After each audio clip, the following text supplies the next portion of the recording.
കിട്ടാൻ വേണ്ടിയുള്ള ചില മധ്യ കേരളത്തിലെ പ്രധാനപ്പെട്ട ലോക്സഭാ മണ്ഡലം ചാലക്കുടിയിൽ ഇരു മുന്നണികൾക്കും തുല്യ സാധ്യതയുള്ള മണ്ഡലമാണ്, നമുക്കതറിയാം. ഏതെങ്കിലും വിധത്തിൽ ഇന്നും മുന്നണിയുടെ ശക്തി കേന്ദ്രമെന്ന് പറയാവുന്നൊരിടമല്ല ചാലക്കുടി എന്നതാണ്.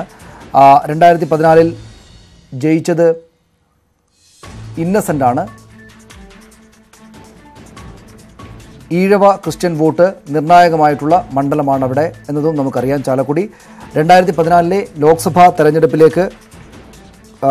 തെരഞ്ഞെടുപ്പിൻ്റെ കാര്യങ്ങൾ നോക്കുകയാണെങ്കിൽ ഇന്നസെൻ്റ് 3,58,440 വോട്ടുകളാണ് അവിടെ നേടിയത്. PC ചാക്കോ 3,44,556 വോട്ടുകൾ നേടി.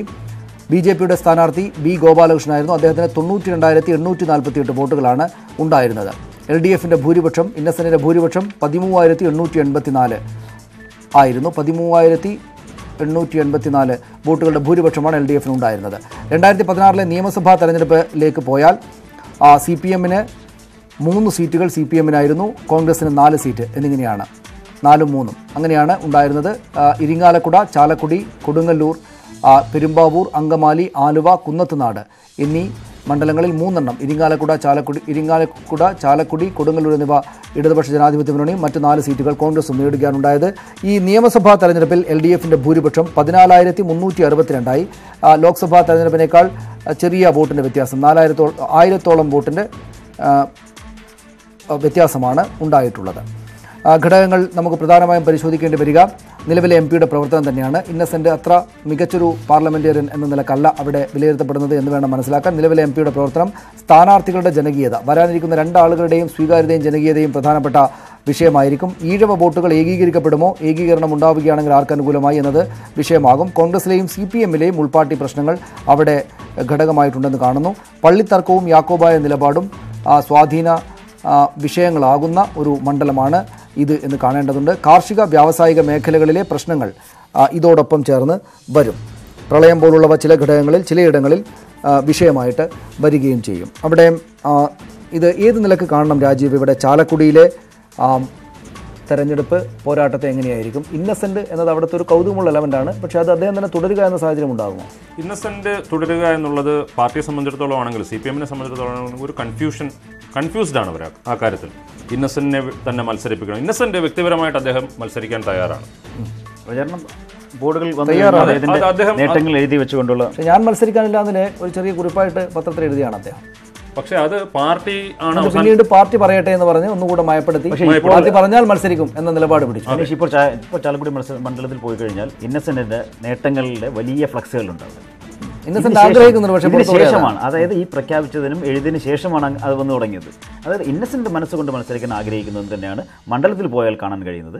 ഇനി പാർട്ടി പറയട്ടെ അല്ലെങ്കിൽ പാർട്ടി തീരുമാനിക്കട്ടെ എന്നുള്ളൊരു ഘട്ടത്തിലേക്കും, എന്ന് വെച്ചാൽ അദ്ദേഹം മത്സരിക്കാൻ തയ്യാറായി നിൽക്കുക തന്നെയാണ്, മത്സരിക്കാൻ തയ്യാറ് തന്നെയാണ്. അല്ലെങ്കിൽ അങ്ങനെ ഒരു തരത്തിലുള്ള ഒരു പ്രചാരണം, മത്സരിക്കാൻ തയ്യാറല്ലാത്ത ഇന്നസെന്റ് അടുത്ത വരുന്ന ഒരു LDF സ്ഥാനാർത്ഥിക്ക് വേണ്ടിയിട്ട് കഴിഞ്ഞ LDF MP ചെയ്ത നേട്ടങ്ങൾ ഉയർത്തി കാണിക്കേണ്ട അങ്ങനെ ഒരു സാഹചര്യം എന്തായാലും മണ്ഡലത്തിൽ ഉണ്ടായിരുന്നില്ല. ഇന്നസെന്റ് അദ്ദേഹത്തിൻ്റെ നേട്ടങ്ങളെല്ലാം മണ്ഡലത്തിൽ ഫ്ലക്സുകളായും മറ്റും, അതോടൊപ്പം തന്നെ ലഘുലേഖകൾ തുടങ്ങിയല്ല ഒരു സാധാരണ തെരഞ്ഞെടുപ്പിലേക്ക് ഒരു സിറ്റിംഗ് MP തെരഞ്ഞെടുപ്പിലേക്ക് പോകുമ്പോൾ ചെയ്യുന്ന കാര്യങ്ങളെല്ലാം തന്നെ, അതിനുള്ള മുന്നൊരുക്കങ്ങളെല്ലാം തന്നെ ഇന്നസെന്റ് നടത്തിക്കൊണ്ടിരിക്കുക. അപ്പോൾ തീർച്ചയായും ഇന്നസെന്റ് സ്വന്തമായി തയ്യാറാണ്. അവിടെ ഇന്നസെന്റ് എന്ന MP സ്വന്തമായി തയ്യാറാണ്, പാർട്ടി നിർബന്ധിക്കണം. പക്ഷേ ഇന്നസെന്റ് എന്ന MP ആ മണ്ഡലത്തിന് എന്ത് ഗുണം ചെയ്തു എന്നുള്ളത്, ഗുണം ചെയ്യും എന്നുള്ളത് അതൊരു പ്രധാനപ്പെട്ട വിഷയമാകുമല്ലോ സ്വാഭാവികമായിട്ടും. അവിടെ അതൊരു വിഷയമാക്കിയിട്ട് വിജയം നേടുക, അതായത് ഇന്നസെന്റ് ഒന്നും ചെയ്യാത്ത MP ആണ്, ഒരു ഗുണവും ഉണ്ടാക്കാത്ത MP ആണ് എന്ന് പറഞ്ഞ് സ്ഥാപിച്ച് അവിടെ വിജയം നേടാൻ ആരായിരിക്കും അപ്പുറത്ത് വരിക? ഇവിടെ PC ചാക്കോയെ പോലെ കൊള്ളാവുന്ന നല്ല പാർലമെന്ററിനായിട്ടുള്ള നല്ല ഉന്നതനായിട്ടുള്ള നേതാവ്, അദ്ദേഹത്തെ തോൽപ്പിക്കുകയാണ് കഴിഞ്ഞ തവണ ഉണ്ടായത്. ഇത്തവണ ഇവർക്ക് കോൺഗ്രസിന് UDFന് അനുകൂലമായിട്ടുള്ള ഘടകങ്ങളുണ്ടാവില്ല. അടുത്തടുത്ത മണ്ഡലങ്ങളായിരുന്നു PC, തൃശ്ശൂരും ചാലക്കുടിയും. തൃശ്ശൂരിൽ നിന്ന് എന്തുകൊണ്ട് ഇങ്ങോട്ട് ബലമായി പിടിച്ചു വാങ്ങി, ധനപാലിൻ്റെ നിന്നും ആ സീറ്റ് പിടിച്ചു വാങ്ങിയാണ് ചാക്കോ ചാലക്കുടിയിലേക്ക് മാറിയത്. ഇടുക്കിയിൽ തോക്കും, തൃശ്ശൂർ തോക്കും എന്നുള്ളതുകൊണ്ട് തന്നെയായിരുന്നു. തൃശ്ശൂർ തോക്കാൻ എന്തായിരുന്നു കാരണം? അദ്ദേഹം വലിയ നേതാവൊക്കെ തന്നെയാണ്, ഡൽഹിയിൽ വളരെ സജീവമായിട്ട് ഇടപെടുന്നു, പാർലമെൻറ്റിൽ വലിയ ശബ്ദത്തെ സംസാരിക്കുകയൊക്കെ ചെയ്യും. പക്ഷേ MP കാണണമെങ്കിൽ തൃശ്ശൂർക്കാർക്ക് ഡൽഹിയിൽ പോകേണ്ട ഒരു ഗതിയായിരുന്നു അന്ന്. തിരിച്ച് അതേ സാഹചര്യത്തിൽ ആണ് ഇപ്പോൾ അതുകൊണ്ടാണ് അദ്ദേഹം മണ്ഡലം മാറിയത്. ധനപാലനാകട്ടെ അവിടെ നിന്നാൽ ജയിക്കുമെന്നൊരു സ്ഥാനാർത്ഥിയായിരുന്നു. അന്ന് ഇതിനു വേണ്ടി ശ്രമിച്ചതിൽ ഒരാൾ ഉമ്മൻചാണ്ടിയായിരുന്നു. അന്ന് എല്ലാ ആൾക്കാരും ഇതിന് വേണ്ടെന്ന് പറഞ്ഞു, അങ്ങനെ ഒരു വച്ചമാറൽ വേണ്ട എന്ന നിലപാടെടുക്കുമ്പോൾ ഉമ്മൻചാണ്ടി അല്ല PC ചാക്കോ മത്സരരംഗത്ത് വേണം, അല്ലെങ്കിൽ PC ചാക്കോ മത്സരിക്കാനില്ല എന്ന് പ്രഖ്യാപിച്ചപ്പോൾ PC ചാക്കോയെ മത്സരരംഗത്ത് നിർത്താൻ വേണ്ടിയിട്ട് ഉമ്മൻചാണ്ടി എടുത്ത തീരുമാനമായിരുന്നു. അതിൽ ഇന്ന് അദ്ദേഹം അത് പറയുകയും ചെയ്തു, അത് വേണ്ടായിരുന്നു, അതുകൊണ്ട് ഇനി അത്തരം ഒരു നടപടിയിലേക്ക് പോകാൻ പാടില്ല എന്ന് അദ്ദേഹം പറയുകയും ചെയ്തിരുന്നു. അപ്പോൾ ഇത്തവണയും അതുപോലൊരു സ്ഥാനാർത്ഥിയാണ് ചാലക്കുടിയിൽ വരുന്നതെങ്കിൽ കാര്യമില്ല. കോൺഗ്രസ് ശക്തനായ ഒരു സ്ഥാനാർത്ഥിയെ രംഗത്തിറക്കണം, അതാണ് കോൺഗ്രസ് ചെയ്യേണ്ടത്. എങ്കിൽ മാത്രമേ ഇന്നസെൻ്റ് അല്ല ഇനി ആരായാലും അവിടെ ഒരു ജയസാധ്യതയിലേക്ക് കാര്യങ്ങൾ എത്തിക്കാൻ പറ്റും. ശ്രീ അജയൻ ഓച്ചന്തുരുത്ത്, ഇവിടെ ചാലക്കുടിയിൽ ഇന്നസെൻ്റ് അല്ലാതെ പരീക്ഷിക്കാവുന്ന, മത്സരിപ്പിക്കാവുന്ന, വിജയം തുടരാൻ സഹായിക്കുന്ന സ്ഥാനാർത്ഥി ഉണ്ടോ ഇടതുപക്ഷത്തിൻ്റെ മനസ്സിൽ? ഉണ്ടെങ്കിൽ അത് ആരായിരിക്കും? അത് സംബന്ധിച്ചുള്ള ചർച്ചകൾ എന്താണ്? എനിക്ക് തോന്നുന്നത് ഇത്തവണ ഇന്നസെൻ്റ് മത്സരിക്കാൻ സാധ്യത ഇല്ലെന്ന് തന്നെയാണ് എനിക്ക് തോന്നുന്നത്. കാരണം ദേശാഭിമാനി പത്രാധിപരും CPM സെക്രട്ടേറിയറ്റ് അംഗവുമായ P. രാജീവ് അവിടെ ലാൻഡ് ചെയ്തു കഴിഞ്ഞു. അദ്ദേഹം മത്സരിക്കും എന്ന് തന്നെയാണ് ചാലക്കുടിയിലുള്ള ആളുകൾ പറയുന്നത്. അതെല്ലാം പാർട്ടിയാണ് പിന്നീട് തീരുമാനിക്കേണ്ട കാര്യം. ഏതായാലും ഇന്നസെൻ്റ് മത്സരരംഗത്ത് നിന്ന് പിന്നോട്ട് പോകാനുള്ള ഒരു കാരണം മറ്റു ചില ആളുകൾ ചാലക്കുടി സീറ്റിന് വേണ്ടി ശ്രമിക്കുന്നു എന്ന് അറിഞ്ഞുകൊണ്ട് മാത്രമാണ് അദ്ദേഹം അതിൽ നിന്ന് പിന്നോട്ട് പോയത്. അതിൽ പ്രധാനി P. രാജീവാണ്. P. രാജീവ് ചാലക്കുടിയിൽ സ്ഥാനാർത്ഥിയാവുമെന്ന ഒരു ധാരണ ഏതാണ്ട് ഉണ്ടായിക്കഴിഞ്ഞു. അതുകൊണ്ടായിരിക്കണം അദ്ദേഹം റോമിൽ പോയിട്ട് മാർപ്പാപ്പയെ കാണുകയും മാർപ്പാപ്പയിൽ നിന്നും ഇത് വാങ്ങിക്കുകയൊക്കെ ചെയ്തത് അതുകൊണ്ടായിരിക്കാം. അതാണ് ഞാൻ തിരിച്ചു വരാൻ താങ്കളിലേക്ക്. അഡ്വക്കേറ്റ് ജയശങ്കർ നമ്മോടൊപ്പം ഉണ്ട്. അഡ്വക്കേറ്റ് ജയശങ്കർ, ഇവിടെ ഏതൊക്കെ വിഷയങ്ങളാകും ചാലക്കുടിയിലെ പ്രധാനപ്പെട്ടവ?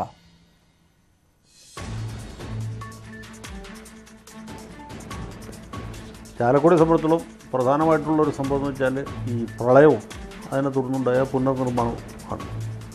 അതൊരു പ്രധാനപ്പെട്ട ഘടകമായിട്ട് വരും. കാരണം കേരളത്തിൽ തന്നെ ഏറ്റവും അധികം പ്രളയം ബാധിച്ച ഒരു പ്രദേശമാണ് ഈ ചാലക്കുടി പാർലമെൻറ്റ് മണ്ഡലത്തിൻ്റെ പ്രദേശങ്ങൾ. പ്രത്യേകിച്ച് കുന്നത്തുനാട്, പെരുമ്പാവൂർ, അതുപോലെ ആലുവ, ചാലക്കുടി, കൊടുങ്ങല്ലൂർ അടക്കമുള്ള മണ്ഡലം. അപ്പോൾ ഇവിടെയൊക്കെ പ്രളയവും അതിനെ തുടർന്നുള്ള ദുരിതാശ്വാസവും ഒരു വിഷയമായിട്ട് ചർച്ച ചെയ്യപ്പെടാനുള്ള സാധ്യത വളരെ കൂടുതലാണ്, പ്രാദേശിക വിഷയം എന്ന രീതിയിൽ.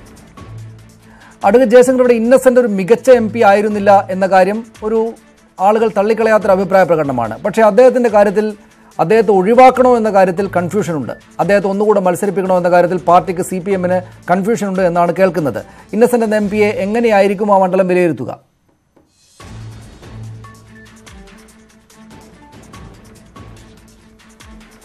അദ്ദേഹം ഒരു പാർലമെൻറ്റ് അംഗം എന്നുള്ള നിലയ്ക്ക് ഒരു പരാജയമായിരുന്നു എന്നാണ് എൻ്റെ വിലയിരുത്തൽ. കാരണം ഒരു പാർലമെൻറ്റ് അംഗത്തിന് ഒട്ടും ചേരാത്ത ഒരു പ്രവർത്തന ശൈലിയാണ് അദ്ദേഹം അനുവർത്തിച്ചത്. അദ്ദേഹത്തെ മണ്ഡലത്തിൽ കണ്ടവരില്ല. പാർലമെൻറ്റിലാണെങ്കിലും അദ്ദേഹത്തിൻ്റെ പെർഫോമൻസ് വളരെ മോശമായിരുന്നു. പിന്നെ വികസന പ്രവർത്തനങ്ങളെ സംബന്ധിച്ചിടത്തോളം പറഞ്ഞാൽ അതിപ്പോൾ എല്ലാ മണ്ഡലങ്ങളിലും ഉള്ള പോലെ അവിടെയും നടന്നിട്ടുണ്ടെന്ന് പറയാം. വികസന പ്രവർത്തനങ്ങൾക്ക് വേണ്ടിയിട്ടല്ലോ നമ്മളൊരാളെ പാർലമെൻറ്റിലേക്ക് അയക്കും.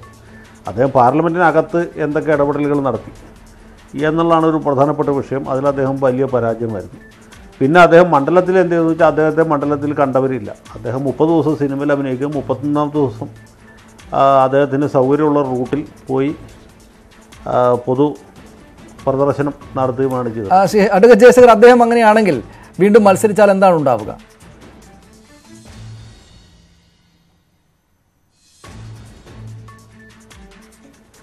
അദ്ദേഹം മത്സരരംഗത്ത് ഉണ്ടാകുകയില്ല എന്നൊരു ഉറപ്പാണ് കിട്ടിയിട്ടുള്ളത്. ഇനി അദ്ദേഹം മത്സരരംഗത്ത് ഉണ്ടാകുകയാണെങ്കിൽ അപ്പോൾ എന്ത് ചെയ്യണം എന്നുള്ളത് വോട്ടർമാർക്ക് അറിയാം. അവരത് കൃത്യമായിട്ട് ചെയ്തോളും. അഡ്വക്കേറ്റ് ജയശങ്കർ, UDF-ന്റെ സാധ്യത ഏത് നിലയിലാണ് താങ്കൾ കാണുന്നത്? ദേശീയ അടിസ്ഥാനത്തിലുള്ള വിഷയങ്ങൾ, സംസ്ഥാന വിഷയങ്ങൾ, പിന്നെ സാമുദായികമായിട്ടുള്ള ചേരിതിരിവ്, പ്രധാനമായിട്ട് പ്രബല സമുദായങ്ങൾ, പ്രത്യേകിച്ച് ക്രിസ്ത്യൻ, നായർ, മുസ്ലിം, ഈ 3 വിഭാഗങ്ങളും പരമ്പരാഗതമായിട്ട് UDF-ന് വോട്ട് ചെയ്യുന്നവരാണ്. അപ്പോൾ അതുകൊണ്ട് സാമുദായികമായിട്ട് നോക്കിയാലും രാഷ്ട്രീയമായിട്ട് UDF-ന് നല്ല പ്രതീക്ഷ ഉള്ള ഒരു മണ്ഡലമാണ് ചാലക്കുടി. പ്രത്യേകിച്ച് ഒരു കോൺഗ്രസ് മണ്ഡലമാണ്. കേരളത്തിൽ തന്നെ കോൺഗ്രസ് പാർട്ടിക്ക് ഒറ്റയ്ക്ക് മത്സരിച്ചാൽ ജയിക്കാവുന്ന ഒരു പ്രദേശമാണ് ചാലക്കുടി. ചാലക്കുടിയിലെ 7-ൽ 6 അസംബ്ലി സെഗ്മെൻറ്റ്സും കോൺഗ്രസിന് അനുകൂലമായിട്ടുള്ളതാണ്. വളരെ നന്ദി അഡ്വക്കേറ്റ് ജയശങ്കർ ഞങ്ങളോട് സംസാരിച്ചത്. രാജീവ്, ഇവിടെ പി രാജീവിൻ്റെ പേരാണ് ഈ ചർച്ചക്കകത്ത് വന്നത്. അദ്ദേഹത്തിൻ്റെ പേര് തന്നെയാണ് പുറത്തും കേൾക്കുന്നത്. അതായിരിക്കുമോ സാധ്യത? അദ്ദേഹം എത്രത്തോളം നല്ല സ്ഥാനാർത്ഥിയായിരിക്കും? അദ്ദേഹം നല്ല സ്ഥാനാർത്ഥിയാണ്. രാജ്യസഭാംഗം എന്നുള്ള രീതിയിൽ ഏറ്റവും വലിയ പ്രശംസ പിടിച്ചു പറ്റിയ ഒരു അംഗമായിരുന്നു പി രാജീവ്. പക്ഷേ അദ്ദേഹത്തിന് പറ്റിയ മണ്ഡലം ചാലക്കുടിയാണോ എന്നുള്ളതാണ് ഏറ്റവും വലിയ പ്രശ്നം. ചാലക്കുടിയുടെ കാര്യം പറഞ്ഞാൽ കമ്മ്യൂണിസ്റ്റ് പാർട്ടിക്കായാലും CPM-നായാലും ഒട്ടും ഒരു നല്ല ചരിത്രം അല്ല ഉള്ളത്. ലോനപ്പൻ നമ്പാടൻ ഇതിൻ്റെ പഴയ രൂപമായ മുകുന്ദപുരമായിരുന്നപ്പോൾ ലോനപ്പൻ നമ്പാടൻ പത്മജ വേണുഗോപാലിനെ തോൽപ്പിച്ച ഒരു മണ്ഡലമാണ്. അതിനുശേഷം പക്ഷേ പിന്നീട് PC ചാക്കോ വരുന്നു, KP ധനപാലൻ വരുന്നു, മണ്ഡലം കൈവിട്ടു പോകുന്നു. ചാലക്കുടിയുടെ ഒരു ചരിത്രം പേര് പറഞ്ഞു കഴിഞ്ഞാൽ ചാലക്കുടി പനമ്പള്ളി ഗോവിന്ദമേനോൻ 57-ൽ മത്സരിച്ച ആദ്യ തെരഞ്ഞെടുപ്പിൽ മത്സരിച്ച മണ്ഡലമാണ്. അന്ന് നിയമസഭാ മണ്ഡലം. ഒരു വലിയ തമാശയുണ്ട്. അന്ന് ഈ പറഞ്ഞതുപോലെ ഇപ്പം PC ചാക്കോയുടെ കാര്യം പറഞ്ഞു കഴിഞ്ഞാൽ PC ചാക്കോ ഇന്നസെന്റ് നോക്കുമ്പോൾ PC ചാക്കോ രാഷ്ട്രീയമായി ഒരു നേതാവാണ്. അദ്ദേഹത്തെ അട്ടിമറിച്ച ആളാണ് ഇന്നസെന്റ്. ഇപ്പോൾ ലോനപ്പൻ നമ്പാടൻ, അവിടെ നമ്പാടൻ മാഷ് ഒരു സരസനാണ്, നല്ല ജനകീയ MLA ആണ്, മന്ത്രിയായിരുന്നു. പക്ഷേ പത്മജ വേണുഗോപാൽ, K കരുണാകരൻ മത്സരിച്ച അതേ മണ്ഡലത്തിൽ പത്മജ വേണുഗോപാൽ വന്ന് പത്മജ വേണുഗോപാലിനെ തോൽപ്പിക്കുന്നു. അതുപോലെ ചാലക്കുടി നിയമസഭാ മണ്ഡലത്തിന് ഒരു ചരിത്രമുണ്ട്. പനമ്പള്ളി ഗോവിന്ദമേനോൻ, തിരുക്കൊച്ചി മുഖ്യമന്ത്രിയായിരുന്ന പനമ്പള്ളി ഗോവിന്ദമേനോൻ മത്സരിക്കുന്നു. അവിടെ PSPയുടെ അധികം ഒന്നും അറിയപ്പെടാത്ത CG ജനാർദ്ദനൻ എന്ന് പറയുന്ന ആളാണ് മത്സരിച്ചത്. പനമ്പള്ളി ഗോവിന്ദമേനോനെ അട്ടിമറിച്ചു. അന്ന് പനമ്പള്ളി ഗോവിന്ദമേനോൻ്റെ വളരെ പ്രശസ്തമായ ഒരു കമൻ്റ് ഉണ്ട്. ഈ PSP എന്ന് പറയുന്നത് ഒരു പഴത്തൊലിയാണ്, അതിനകത്ത് അകത്ത് കാമ്പില്ല, പക്ഷെ ചവിട്ടിയാൽ വീണുപോകും എന്ന് പറയുന്നത് മാതിരി അതാണ് ആ പനമ്പള്ളി ഗോവിന്ദമേനോനെ വീഴ്ത്തിയ മണ്ഡലമാണ് ചാലക്കുടി നിയമസഭാ മണ്ഡലം. അതുപോലെ പല പ്രശസ്തരും വീണിട്ടുണ്ട്. ഇപ്പോൾ P ഗോവിന്ദപിള്ള അവിടെ മത്സരിച്ച് പരാജയപ്പെട്ടു. EMSന്റെ മകൻ ശ്രീധരൻ നമ്പൂതിരി അദ്ദേഹം മത്സരിച്ച് അവിടെ പരാജയപ്പെട്ടു. അതുപോലെ പലരും മത്സരിച്ച് പരാജയപ്പെട്ടു. പത്മജ വേണുഗോപാൽ മത്സരിച്ച് പരാജയപ്പെട്ടു, PC ചാക്കോ. പക്ഷേ ഇന്നസെന്റിനെ സംബന്ധിച്ചിടത്തോളം കിട്ടിയ ഒരു അവസരം അദ്ദേഹം പക്ഷേ ഇത്രയും വലിയൊരു വിജയം കിട്ടി, പക്ഷെ അത് ഉപയോഗപ്പെടുത്തിയോ ഇല്ലയോ എന്നുള്ളതാണ് ഇവിടുത്തെ ഏറ്റവും പ്രധാനപ്പെട്ട പ്രശ്നം. കോൺഗ്രസിന് തന്നെയാണ് സാധ്യതയുള്ളത്. കഴിഞ്ഞ പ്രാവശ്യത്തെ തെറ്റ് തിരുത്താൻ കോൺഗ്രസ് തയ്യാറായാൽ കോൺഗ്രസിന് ഒരു നല്ല സാധ്യത ഈ മണ്ഡലത്തിൽ. അതായത് സ്ഥാനാർത്ഥി നിർണ്ണയമാണ് അവിടുത്തെ ഏറ്റവും പ്രധാനപ്പെട്ട. നമ്മളുടെ ഇന്നത്തെ ഈ ഇലക്ഷൻ മെഗാ ഷോ അവസാന ഘട്ടത്തിലേക്ക് എത്തിയിരിക്കുകയാണ്. നമ്മൾ ഇന്ന് പരിശോധിക്കേണ്ടുന്ന മണ്ഡലങ്ങളെല്ലാം തന്നെയും പരിശോധിച്ചു കഴിഞ്ഞു. നമ്മൾ കാസർഗോഡ്, വയനാട്, പൊന്നാനി, ചാലക്കുടി, കോട്ടയം, ഇടുക്കി, കൊല്ലം, ആലപ്പുഴ, ആറ്റിങ്ങൽ എന്നീ മണ്ഡലങ്ങളാണ് പ്രധാനമായും പരിശോധിച്ചത്. നമുക്കറിയാം ഈ മണ്ഡലങ്ങൾക്കകത്ത് എല്ലാത്തിനെയും ചേർത്ത് നിർത്തുന്ന നിരവധിയായിട്ടുള്ള വിഷയങ്ങളുണ്ട്. പ്രാദേശിക തലത്തിലുള്ള വിഷയങ്ങളുണ്ട്, ഈ പറയുന്ന ദേശീയമായിട്ടും സംസ്ഥാന തലത്തിലെ വിഷയങ്ങളും അടക്കമുള്ളവയുണ്ട്. പക്ഷേ ഇപ്പോൾ പരിശോധിച്ച ഈ മണ്ഡലങ്ങളിലെ ഏറ്റവും അതാതിടങ്ങളിൽ മാത്രം ഏറ്റവും കൂടുതൽ പരാജയ സാധ്യതകളിലേക്ക് നയിക്കുന്ന വിഷയങ്ങളെയാണ് നമ്മൾ ഇന്നത്തെ ഒരു ചർച്ചയിലൂടെ നോക്കിക്കാണാൻ ശ്രമിച്ചത്. സ്വാഭാവികമായും വരും ദിവസങ്ങളിൽ തെരഞ്ഞെടുപ്പ് പ്രഖ്യാപിക്കപ്പെട്ടിട്ടില്ല. വരും ദിവസങ്ങളിൽ ഉണ്ടാകുന്ന രാഷ്ട്രീയ സാഹചര്യങ്ങൾ അടക്കമുള്ളവ ഇപ്പോൾ ചർച്ച ചെയ്ത വിഷയങ്ങളെക്കാൾ പ്രധാനപ്പെട്ട വിഷയങ്ങളെ ഒരുപക്ഷെ കൊണ്ടുവന്നേക്കാം. ഇപ്പോൾ നമ്മൾ വെറുതെ സ്പർശിച്ചു പോയ ചില വിഷയങ്ങൾ കുറെ കൂടെ പ്രധാനപ്പെട്ട കാര്യങ്ങളായി ഉയർന്നു വന്നേക്കാം. അത്തരം കാര്യങ്ങളൊക്കെ ഉണ്ട്. പക്ഷേ എങ്കിൽ തന്നെയും ഈ മണ്ഡലങ്ങളുടെ സ്വഭാവവും ചരിത്രവും വെച്ച് ഇന്ന കാര്യങ്ങളാണ് പ്രധാനമായും നമ്മൾ നോക്കേണ്ടത് എന്ന കാര്യം കൂടെ പുറത്തേക്ക് പറയുകയായിരുന്നു. നമ്മൾ ഈ ചർച്ചയിൽ ഞങ്ങളോടൊപ്പം ചേർന്ന ശ്രീ NP ചേക്കുട്ടി, ശ്രീ അജയൻ ഓച്ചന്തുരുത്ത്, ശ്രീ ജേക്കബ് ജോർജ് എന്നിവർക്ക് നന്ദി. ഇടയ്ക്ക് വിശകലനങ്ങളുമായി വന്ന ശ്രീ ചെറുകുറ സണ്ണി ലൂക്കോസ്, അഡ്വക്കേറ്റ് ജയശങ്കർ തുടങ്ങിയ ആളുകൾക്കും വളരെയധികം നന്ദി. ഒപ്പം ഔപചാരികമായി രാജീവ് ദേവരാജനും ശ്രീലാലിനും നന്ദി. അടുത്തയാഴ്ച നമ്മൾ ഇനി ബാക്കിയുള്ള മണ്ഡലങ്ങളുടെ രാഷ്ട്രീയ വിഷയങ്ങളായിരിക്കും പ്രധാനമായും പരിശോധിക്കുക. ഇലക്ഷൻ മെഗാ ഷോ 10 മണി തൊട്ട് 2.5-3 മണിക്കൂറോളം നീണ്ടു നിൽക്കുന്ന ഈ പറയുന്ന മണ്ഡലങ്ങളെല്ലാം സമഗ്രമായി തന്നെ വിശകലനം ചെയ്യുന്ന പരിപാടിയാണ്. അതിനകത്ത് ഈ സാധാരണഗതിയിൽ നമ്മൾ കണ്ടുപോകുന്ന വിഷയങ്ങൾ, പൊതുവിഷയങ്ങൾ മാത്രമല്ല, അതാതിടങ്ങളിലെ കുറെ കൂടെ സൂക്ഷ്മമായ വിഷയങ്ങളെ കൂടെ പരിശോധനയ്ക്ക്, വിശകലനത്തിന് വിധേയമാക്കാനാണ് ഞങ്ങൾ ശ്രമിക്കുന്നത്. അടുത്തയാഴ്ച കൂടെ ഞങ്ങൾക്കൊപ്പം തുടരുക ഇലക്ഷൻ മെഗാ ഷോയിൽ. ഈ പരിപാടി ഇപ്പോൾ പൂർണ്ണമാവുകയാണ്. നമസ്കാരം.